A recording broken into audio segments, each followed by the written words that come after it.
మానవునికి ఒక ధర్మం ఉంది, జంతువుకి ఒక ధర్మం ఉంది. జంతువు ఏం చేస్తుందండి?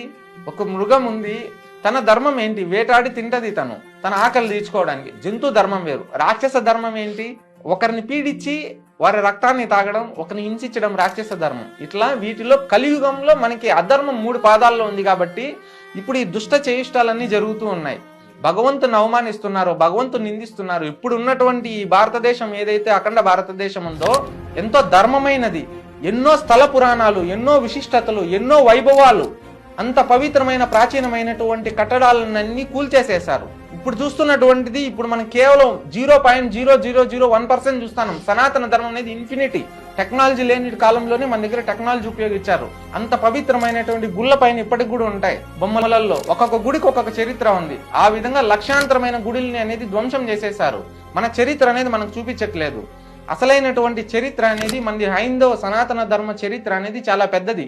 10 మందికి అన్నం పెట్టడం, ఒకరి ఆకలిని తీర్చడం, కష్టంలో ఉన్న వాళ్ళని ఆదుకోవడం, ఆ భగవంతుడి యొక్క జ్ఞానాన్ని మనం ఏదైతే ఈ మానవ జన్మం ఇచ్చాడో, మనం కామ క్రోధ లోభ మోహ మద మశ్చారాలకి అతీతంగా ఉండి భగవంతుని అర్థం చేసుకొని ఈ సృష్టిలో శాశ్వతం ఏది లేది అని మానవ జన్మ ఎత్తిన వారు ప్రతి ఒక్కరూ గిట్టక తప్పదు.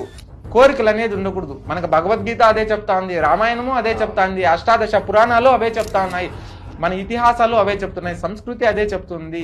మన దగ్గర డబ్బు ఉంటే ఎలా ఉంటాం, మన దగ్గర దుడ్డు లేకపోతే ఎలా ఉంటాం, మనం కష్టం వస్తే ఏ విధంగా ఉంటాం, మనం సుఖంలో ఉంటే ఏ విధంగా ఉంటాం, మనం విజయం సాధిస్తే ఏ విధంగా ఉంటాం, మన అపజయం సాధిస్తే ఏ విధంగా ఉంటాం, మన దగ్గర అన్నీ ఉన్నప్పుడు ఏ విధంగా ఉంటాం, మన దగ్గర ఏమీ లేనప్పుడు ఏ విధంగా ఉంటాం అని చెప్పేటటువంటిది మనల్ని మనం తెలుసుకొని ఈ సృష్టిలో ఏది శాశ్వతం కాదు. తల్లి గర్భం నుంచి మనం పుట్టినప్పుడు ఒంటరిగా వచ్చాం, కాలం అయినప్పుడు ఒంటరిగా వెళ్తాం తప్పితే ఏమి ఎత్తుకుపోం.